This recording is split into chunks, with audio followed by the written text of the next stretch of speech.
Okay, good morning, class. So it is already 7:58. So we are waiting, still waiting for the others. So before we begin, kumusta muna kayo? How clear? So probably nabigla kayo na klase agad ngayon, no? So kapoy ba? Kapoy magmata, no? Kay we became, tawag nito? Nasanay tayo. Yeah, nasanay tayo na the whole 2 weeks walang pasok and late tayo magising tapos biglang may pasok. So we are now on second grading. So to begin with, let us put ourselves in the presence of the Lord in the name of the Father, the Son, the Holy Spirit. Amen. Lord, we thank you for this day. We thank you for another year of success. We thank you for the people around us. We thank you for the family who are with us today. This we ask in Jesus' name we pray. Amen. So, mayroon na pong 10 na pumasok. Kasama ako, so 9. 8 pala. 1, 2, 3, 4, 5, 6, 7. 7 lang. Nakakalungkot. Out of 19 or 20 pala. 7 lang pumasok. We have Ashley, Charis, Cyril, Densley, Jane, Christoph, and Nico. So the others are still maybe surprised of the class today. So it's already 8 o'clock, so let's begin our lessons. So to start with, kindly copy first our title for week number 1, second grading, module 1, approximating measurement. Kindly get your notebook. Copy the title, please.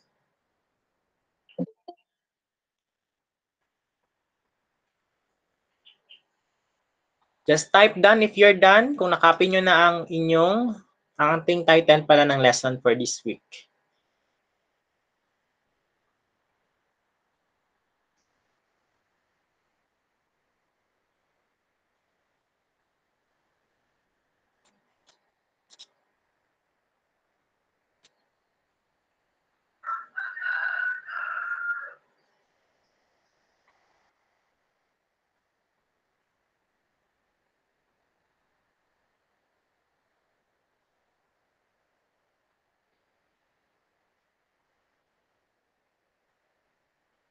Are you done copying the title? Christoph is done? So just copy the title. Tapos, punta po tayo sa ating Google Classroom. Meron po akong i-post doon na activity.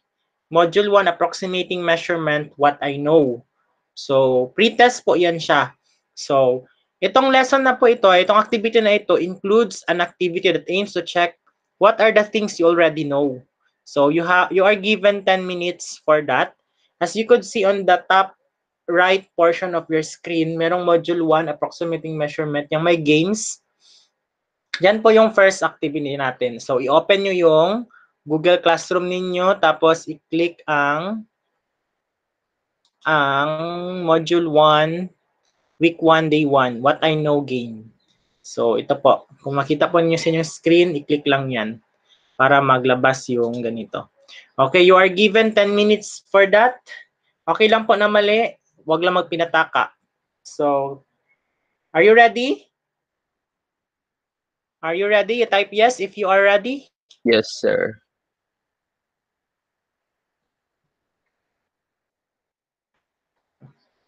Isa lang ready, yung may sakit pa talaga. Yes. Yes, sir. Yes. Okay, since everyone... So, let's start the countdown. Open nyo na.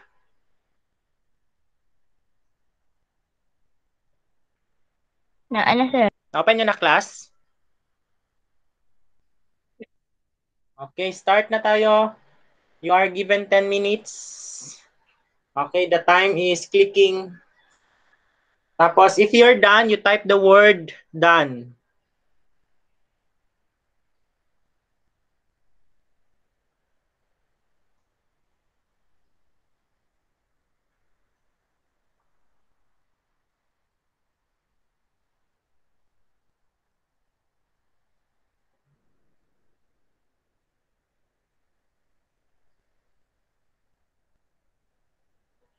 Miko, ano po yung class code na ginamin mo? Sa Google Classroom, ito po.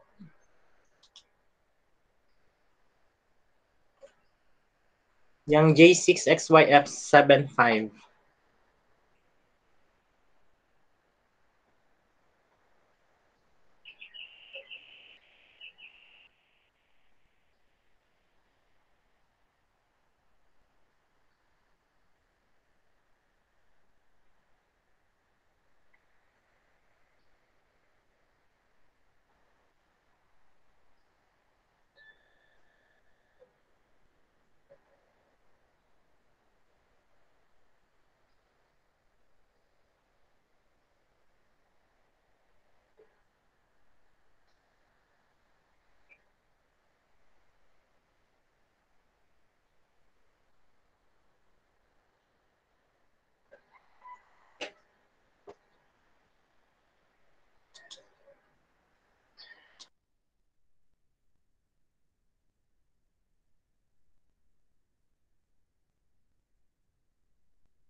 Okay, you type done if you are finished.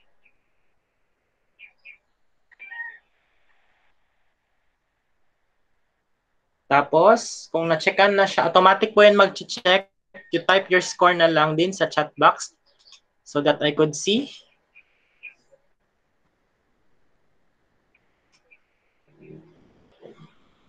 It's already 4 minutes past.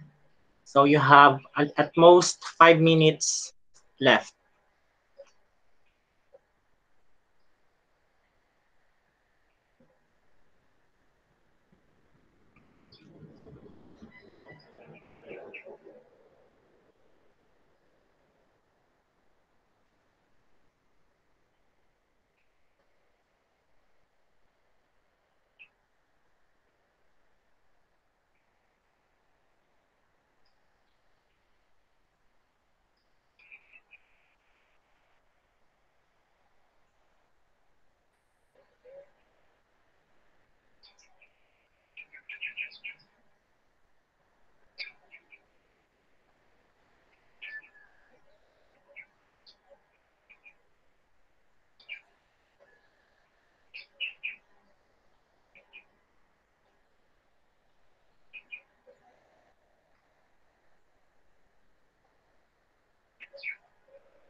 So we have done. Christoph, ilan po ang score mo? Kindly type on the chat box. Don't worry, kung maliit ang score, okay lang po. We have 5. Very good for that. At least naka 5 ka. Done. For Jane, 3 lang po. Okay lang po.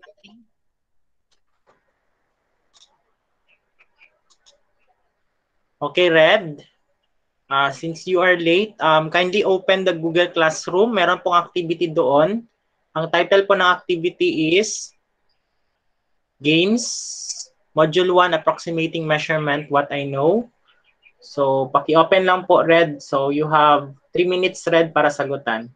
So, we have Cyril, 7. Wow, mataas ang score ni Cyril. Miko, we have 6 po. Okay lang po. Very good. At least naka 6. Charis is 3. Again, Red, since you are late, paki-open po ng Google Classroom. May activity po na naka-post doon. Title niya, Module 1, Approximating Measurement. What I Know Games. 6 po si Emilio.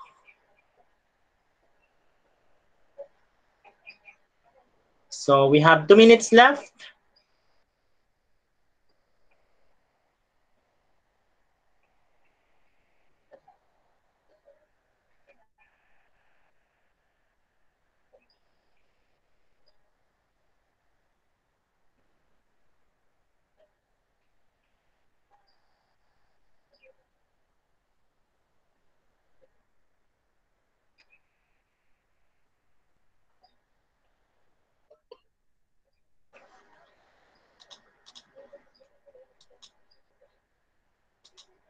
Okay, Lourdes, Andre, you are late. So, paki-open ng Google Classroom, Lourdes. Meron pong activity doon. Title niya, Games, Module 1, Approximating Measurement. Again, Lourdes, paki-open ng Google Classroom. May activity po doon. So, 1 minute left.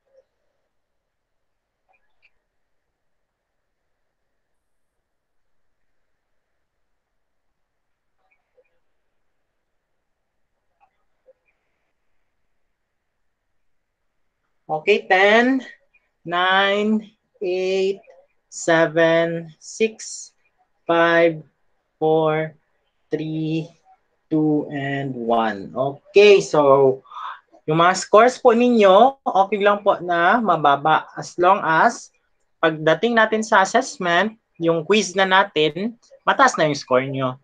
So let's continue now with our lesson. So based on this pre-test or the activity 1, what do you think is our lesson for this day? Of course, pretty obviously, our lesson is about measurement. Okay, to read this one, usually students read this one as measurement. It's not measure, measure. Parang Z, measurement, measurement. Sige daw, can you pronounce it? 1, 2, 3, go. Measure. Measurement. Measurement. Pagjure. Pagjure mo dira. So measurement. So that's it. Very good. So are you done with the title? So proceed na tayo sa second game. So the second game is scrambled word game. So alam niyo ba ang ibig sabihin ng scrambled, di ba? So Yes, yung isang word, i-scramble siya. Scratch number. Tapos lagyan nyo ng word. Yes. So sa inyong notebook, lagyan nyo ng title, Scrambled Word Game. Tapos numbers 1 to 9. Sige, start. Again, yung sa inyong notebook, lagyan nyo ng scrambled word game. Tapos, numbers 1 to 9.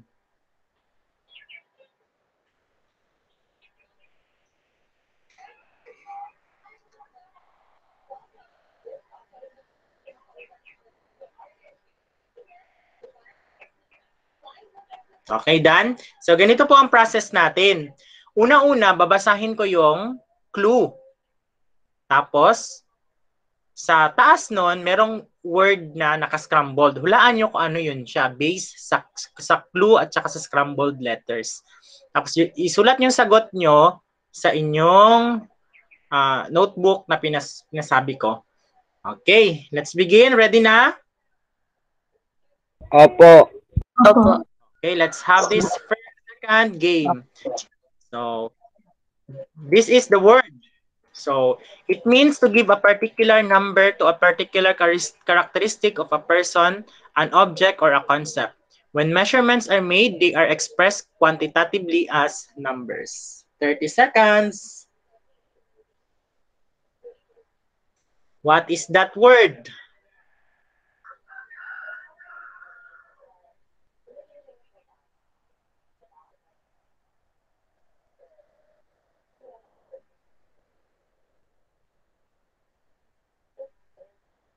Easy man lang siguro, 20 seconds lang. Oh, sige, 25. Okay, next. Number 2. Is the term used for identifying the size of an object by the distance from end to end, or commonly referred to as longest dimension of an object. Okay, start. You have 25 seconds. Sabi niya, longest dimension.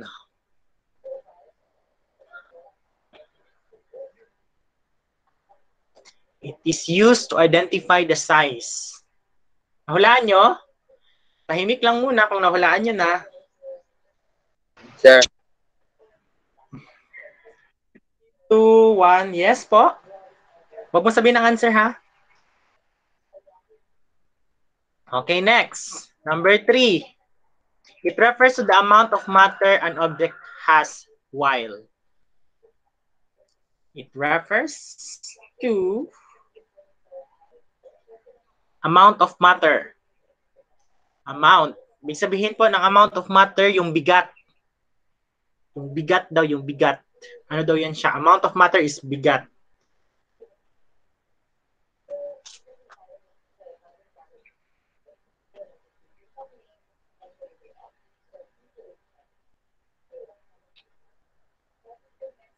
Okay, stop. Next, number 4. Next, it is the gravitational force acting on an object. Bigat siya, pero merong gravity. Ito daw yung bigat, pero merong gravity. Ano tawag niyan?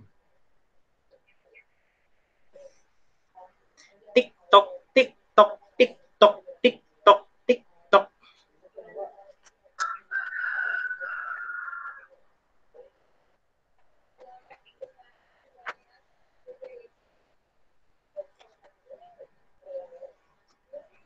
Okay, stop. Next. Next.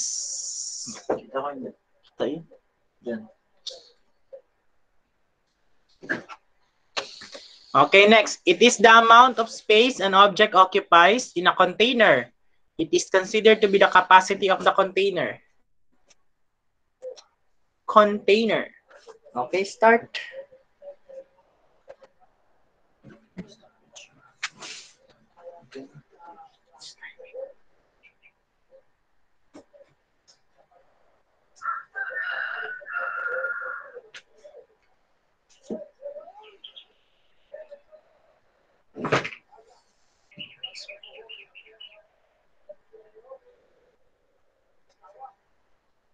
Okay, stop.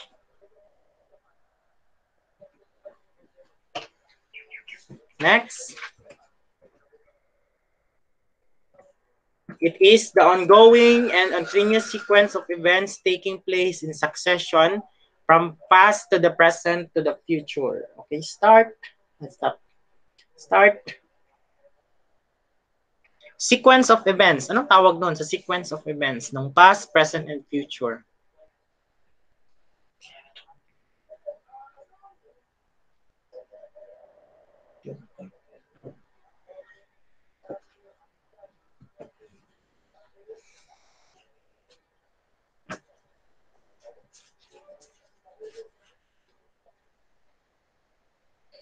Okay, next. Number 7. Ito mahirap. Was derived from the Latin word, angulus, which means corner. It is figure formed when two rays share a common endpoint called the vertex. Ano po yung naalala nyo kapag merong vertex? Ano tawag nun? Clue, it start with letter A. It start with letter A.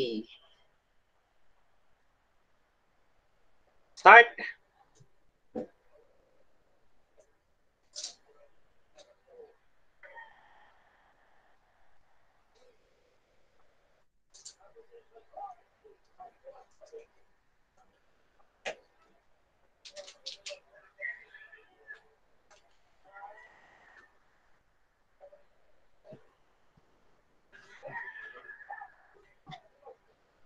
Okay, next, number 8. Ito, napakahaba ng word. It is the measurement of the degree of hotness or coldness of an object or a substance. Anong tawag sa measurement ng mainit na bagay at saka malamig na bagay? Start now.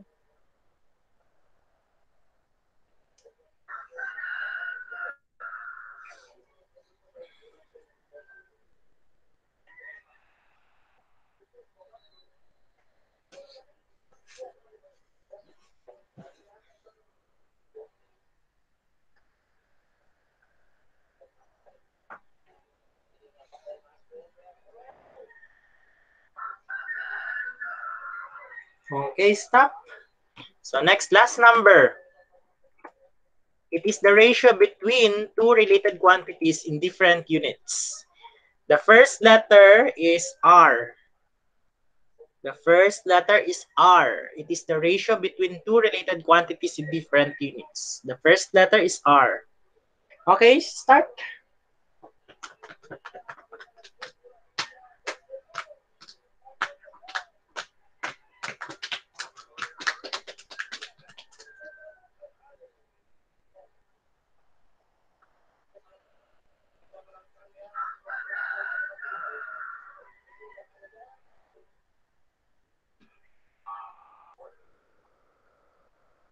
Okay, stop. Okay, sige na. Let's give the answer. So, check honestly. Check your own paper. Check honestly. So, ready? Yes, sir. Now, okay, what's your answer in number 1? Measure. Measure. Number 2 is length. Number 3 is mass. 4 is weight. 5 is volume. 6 is time. 7 is angle. 8 is temperature. 9 is rate. So, you type your answer on the chat box. Your score pala, your score. Tingnan natin kung sino ang highest. We have 8 from Miko. 1 mistake. Emilio is 8 also. Densley is 8. Cyril is 9. Christoph is 9. Red is 9. So, Lourdes is 9. Charisse is 8. Jane is 9. So, saan yung 8? Ano yung mali niya sa 8? Number 7, sir. Number 7. Yung sa time. Sa mass si Densley. Si Ashley naman sa rate. Okay. So, balikan natin. So, at this time, pwede nyo na siyang kopyahin. Ito yung mga definition na kailangan natin matutunan on this lesson. So, pwede nyo siyang kopyahin. Measure. It means to give a particular number to a particular characteristics of a person. So, pag ang isang person, binigyan mo siya ng number or sinukat mo siya, or i-describe mo siya through a number, ang tawag sa kanya measure. Again, pag ang isang tao, isang bagay, binigyan or i-describe mo siya through a number, ang tawag sa kanya is measure. Okay, so please copy. Definition 1, measure. It means to give a particular number, etc., etc. Okay, just type done if you're done.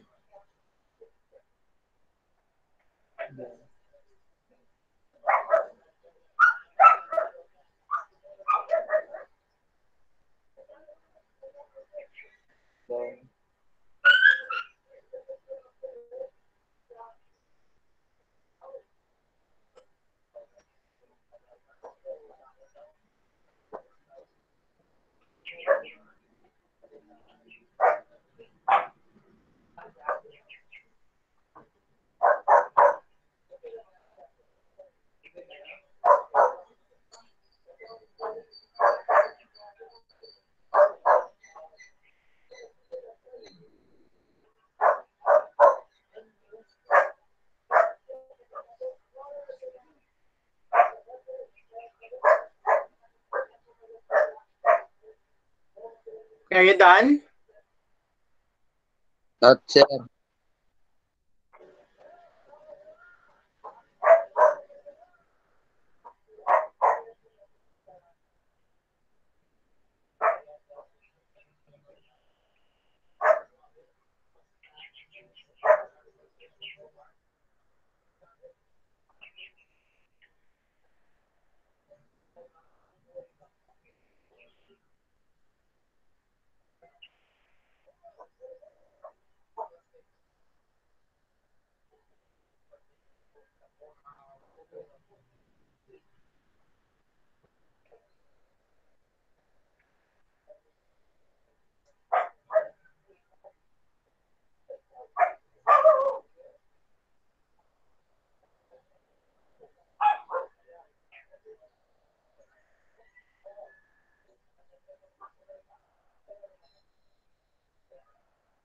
Okay, may tanong ako sa inyo.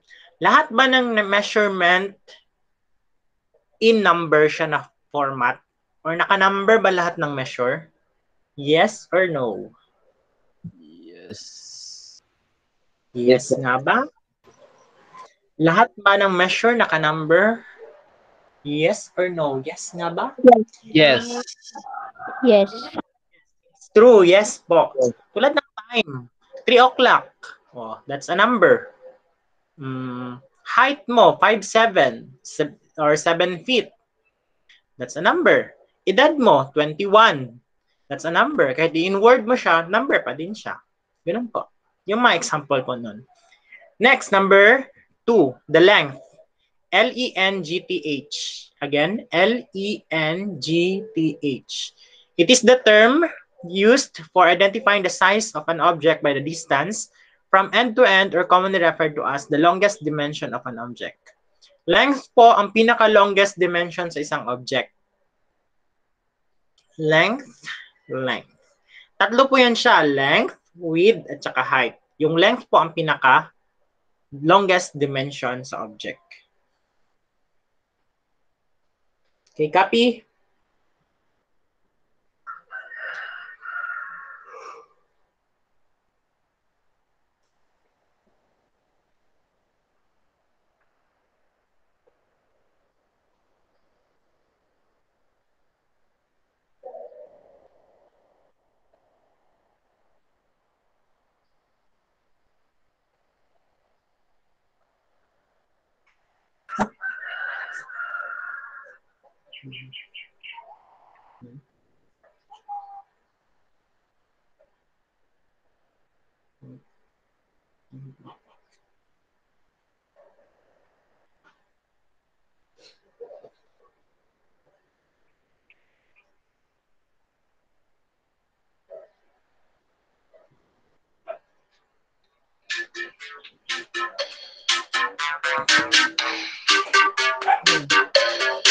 Kahot na, sir. Kahot. Kahot. Alam mo lagi. Na Okay. So, tomorrow, lara tayo ng Kahoot. So, i-install nyo sa inyong cellphone, kung cellphone ang gamit nyo. Kung laptop naman, bukas na lang ibigay ko yung link pag sa laptop. So, number 3, refers to the amount of matter an object has while. So, ano daw ang tawag sa amount of matter?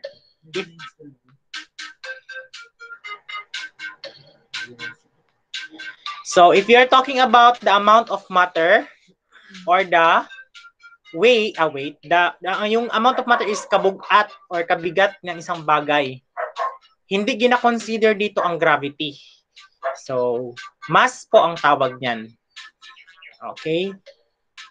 Pag we are talking about the amount of matter without the gravity, that is mass.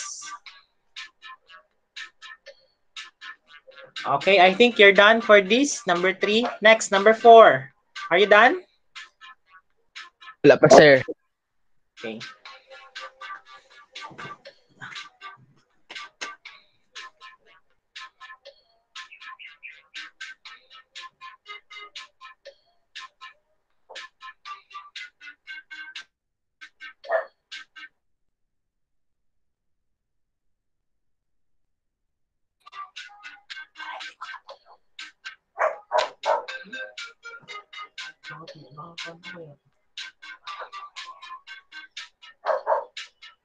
Okay, next. Ito naman is weight. Pag ang isang bagay, sinukat mo yung kanyang kabigat, tapos merong gravity na involved, ang tawag sa kanya weight. Example, dito ka sa Earth. Nagsukat ka yung timbang. Merong gravity sa Earth, di ba? So weight ang tawag niyan. Pero pag wala namang gravity tulad ng sa space, mass ang tawag.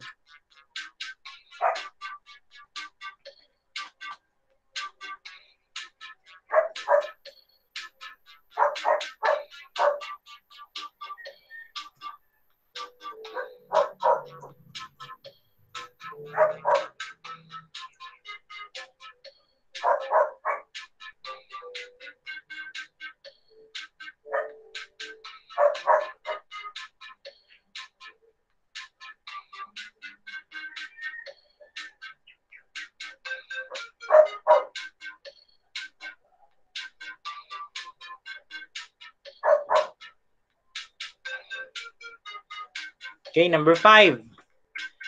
Volume. Volume naman, tumutukoy sa space ng isang 3D na object. Ano yung 3D na object? Yung merong length, width, at saka height. Kumbaga yung may box, yung prism, yung pyramid, yung cone, cylinder. So, yun po yun siya, yung merong space sa loob. So, ilan daw yung magkasya doon na space or the amount ng tubig or ng amount ng hangin, ang tawag doon sa kanya is volume. It is the amount of space an object occupies in a container. It is considered to be the capacity of the container. The clue here is capacity. Volume is capacity.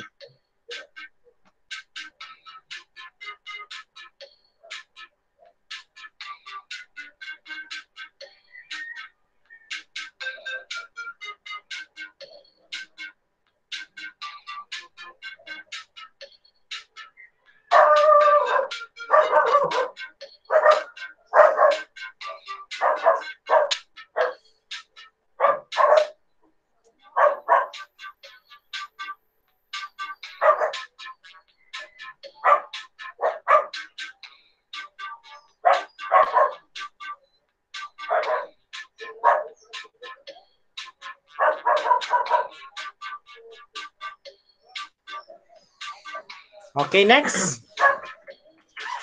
Next is time. It is the ongoing and continuous sequence of events taking place in succession. Ibig sabihin po ng succession is sunod-sunod. Hindi siya pwedeng ihiwalay. Kung merong past, ang sunod niya is present, anong sunod niya? Future. Yan po yung time. Kaya siya succession. Sunod-sunod. Hindi siya pwedeng nag-present, tapos nag-past, tapos nag-future. Hindi pwede ganun.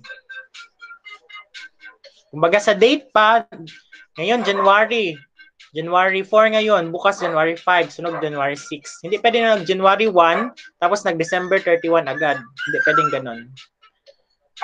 So it's just a succession.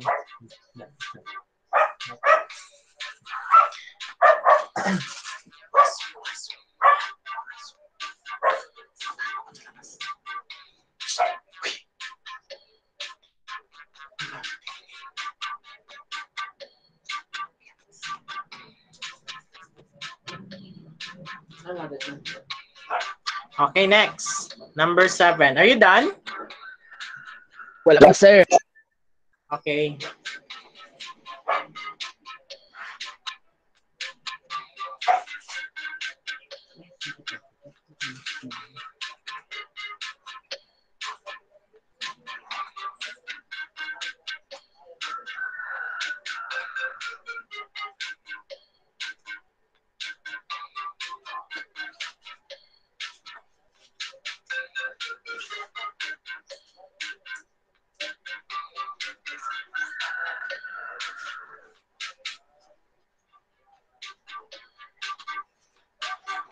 Okay, let's proceed with number 7. So, 7 naman is angle. Angle was derived from the Latin word angulus. Di ko lang pagbasa nito, angelus, angulus. So, it's like that. So, Latin. It's not Latin. It's Latin. From the word Latin. Latin word angulus, which means corner. It is the figure formed when two rays share a common endpoint called vertex. That is an angle. Yung angle is 35 degrees. Yun siya. 45 degrees, right angle, straight angle, like straight line, yun siya.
Okay, may I continue? Wala pa po.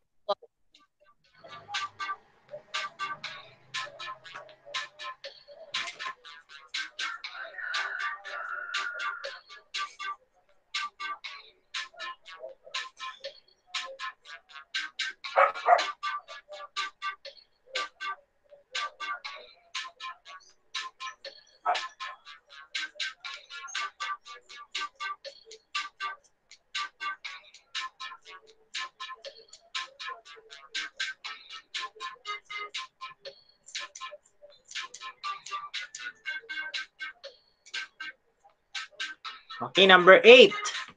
Number 8 is, ano yan siya? It starts with letter T. Temperature. Temperature. That is temperature. When you're talking about the hotness and coldness of a substance, tapos gi-measure nyo siya, that is temperature. And meron siyang symbol na bilog sa taas or yung degrees na tinatawag. Pwede siyang degrees Celsius, pwede siyang degrees Fahrenheit, pwede din siyang Kelvin. Again, degrees Celsius, degrees Fahrenheit, and Kelvin.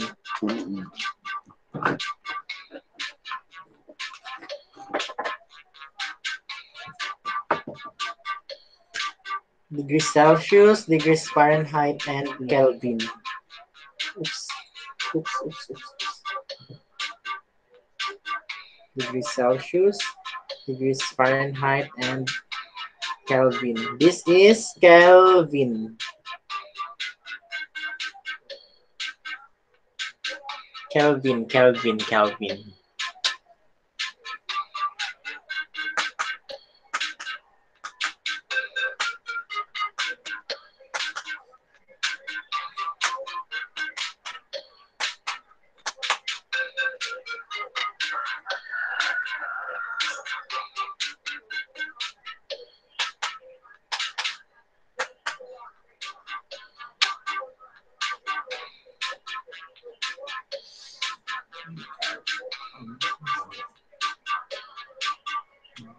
Okay, continue. Yes, sir. Okay, number 9. The last item was rate. It is the ratio between two related quantities in different units. So, pag sinabi mong ratio, ibig sabihin, i-divide. Rate ang tawag niyan. I-divide daw yung dalawang quantities. Ano yung dalawang quantities? Dalawang quantities. Example, kilometers per hour. Saan nyo yan narinig? Pag magsakay kayo ng sasakyan, makita nyo yung sasakyan. Kilometers per hour. Rate po ang tawag niyan. Yung per doon, yun siya yung divide. Kilometers per hour. Kilometers divided by hour. Kaya siya rate. And ratio is divide.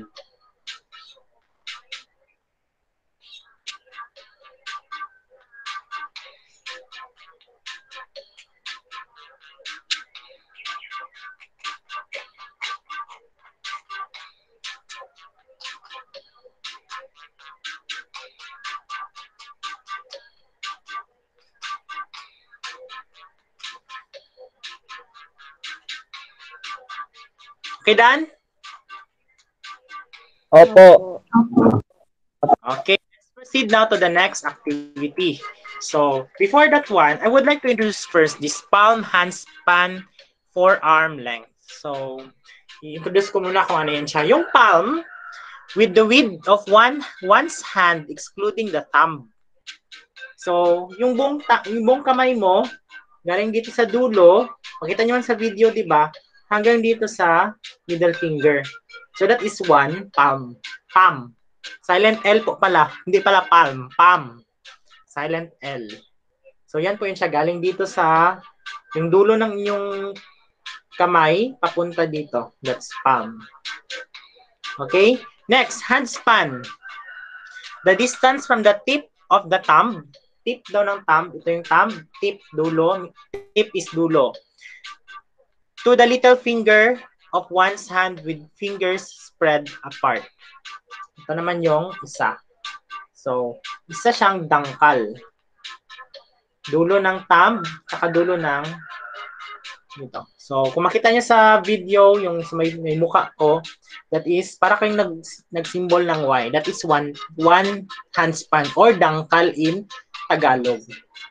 Next, forearm length. The length of one's forearm is the distance from the elbow to the tip of the middle finger.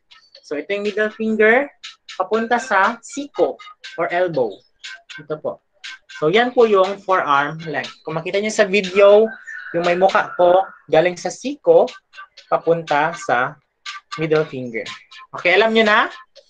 Palm, ano gani ang palm? Parang isang sampal ng kamay. Parang Of one. So, ang handspan, isang dangkal. Ang forearm, siko papunta sa middle finger na dulo. Okay. Itong definition na ito, kopyahin nyo muna. Tapos, we will have a performance task. Okay, start copying.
Sa copyhan ni sir.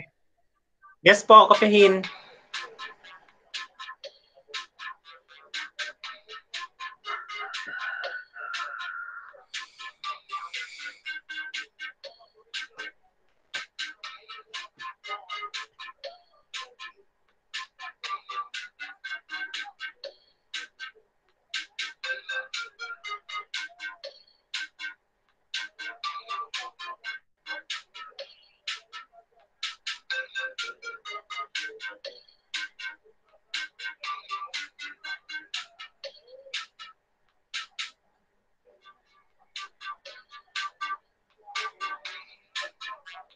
Tapos na? Wala pa po. Wala pa po.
Okay, Dan?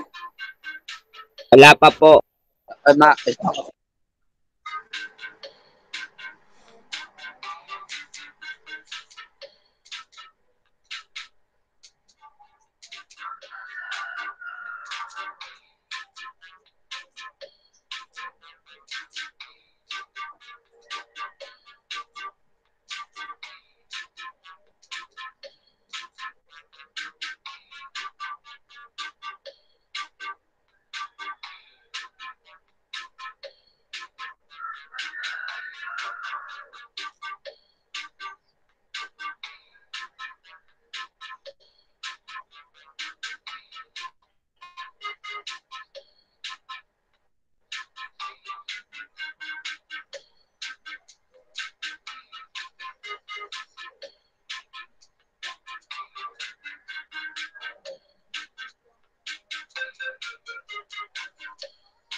Dan?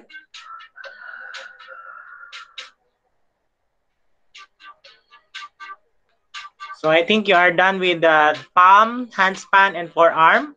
Again, ang palm parang isang sampal ng kamay. Handspan, isang dangkal from tip of the little finger to the thumb. Then forearm, siko papuntang middle finger, yung tip nun. So, anong gagawin natin sa tatlo na yan? Palm, handspan, and forearm. So, tanong ko muna sa inyo, yung palm nyo ba, magkapareho ng palm kay tatay nyo? Pareho ba sila ng lawak or laki? Hindi, di ba? Hindi po. So, yun as clue to this activity. So, performance task tayo. Merong envelope. Nung i-measure nyo siya, 6 ang length. Ang width naman, 4. Ang length gani, yun siya yung pinakamalaki, di ba? So, mamaya, pag mag-solve kayo, yung pinakamalaki na part, yun yung length. Tapos, handspan naman, 5 ang kanyang ginamit. Sa forearm naman, 1 ang kanyang ginamit. So, ngayon, ang task nyo, sukatin nyo yung isang window sa inyong bahay. Tapos, habang sinusukat nyo, pwede nyo siyang picturean yung sarili nyo. Kahit isang picture lang na nagsukat kayo. Tapos, isend nyo ngayon, mamaya, sa ating page. So, kasama ng answer dito. So, sukatin nyo gamit ang palm, handspan, at forearm, ang isang bintana or window, isang table or lamesa, at isang door ninyo. So, length at saka width lang ha. Length and width. Again, yung length, yung pinakamalaking sukat. Yung width, yung next na maliit. Okay, ready na? Naintindihan niyo ba yung sinabi ko? Yes. Opo. Okay, you have 10 minutes for that. Time starts now. Huwag kalimutan mag-selfie ha, na nagsukat kayo. Kung walang cellphone, pwede nyo i-borrow ang cellphone nyo later. Later nyo na kayo mag-submit. Sir, Ng picture. picturean ang palm. Hindi, ikaw mismo, picturean, mag-selfie ka na nagasukat. Gamit ang kamay.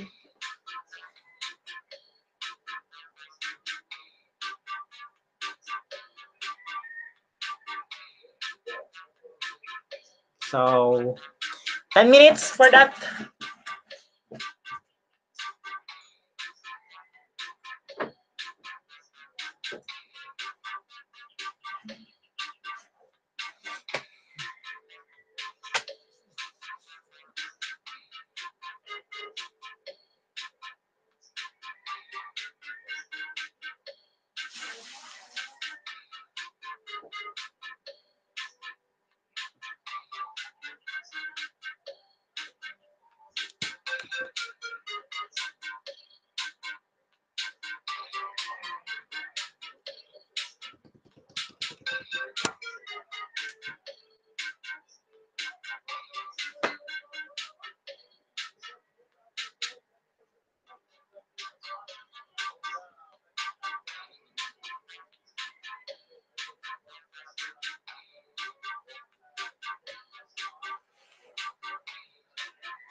By the way, sa notebook nyo po ito isulat ha. Kopyahin nyo itong performance.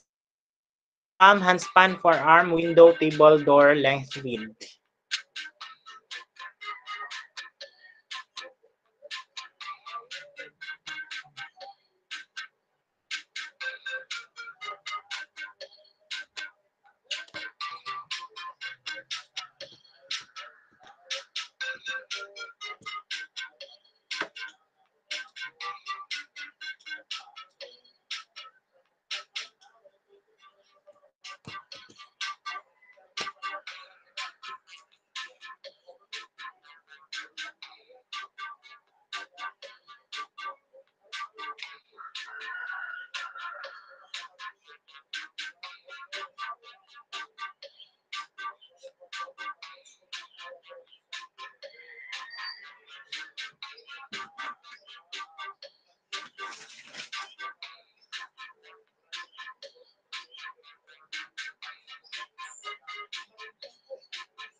5 minutes left.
At most 4 minutes left.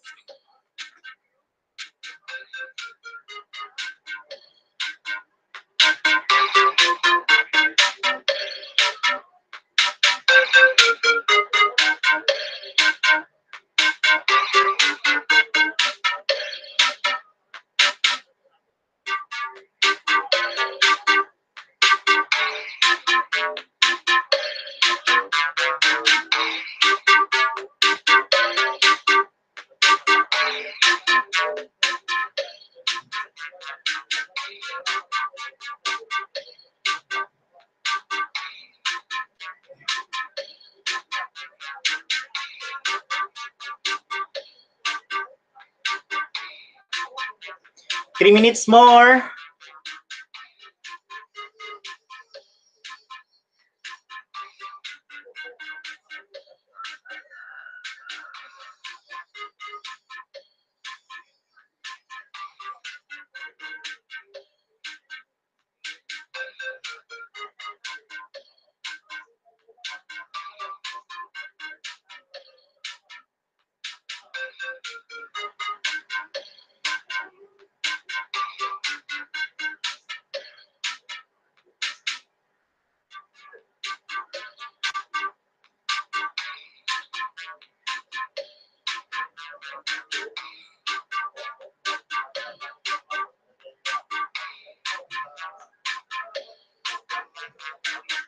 Last 2 minutes.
Last 1 minute.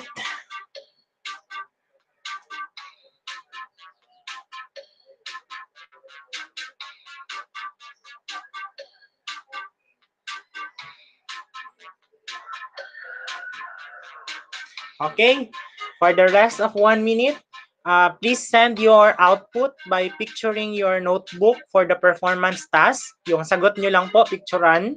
Kasama nung selfie nyo na nagasukat sa www.facebook.com/umang2021. I'll be waiting for the rest of 1 hour or this morning para ma-check yun siya and I will give you the score immediately.